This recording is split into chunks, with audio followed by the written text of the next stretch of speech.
सूरजमुखी की कहानी। मैं सूरजमुखी का एक छोटा सा बीज हूँ। एक दिन किसान मुझे दुकानदार से खरीद कर अपने गांव ले गया।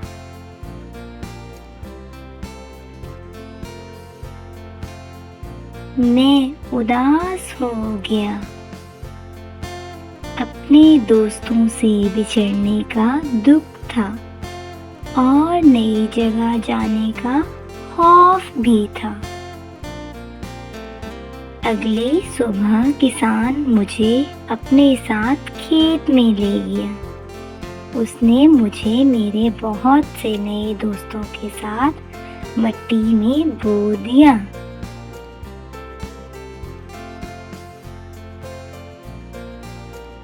ओह, ये क्या? उसने खेत को पानी देना शुरू कर दिया।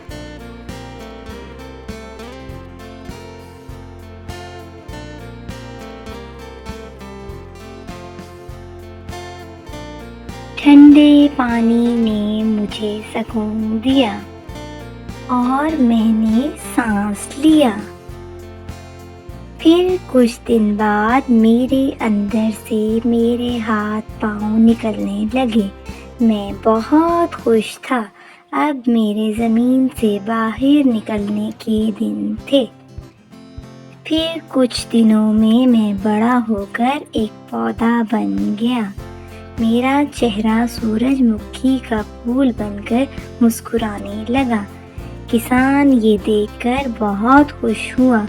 उसे अपनी मेहनत का और मुझे मेरे सब्र का फल मिल गया।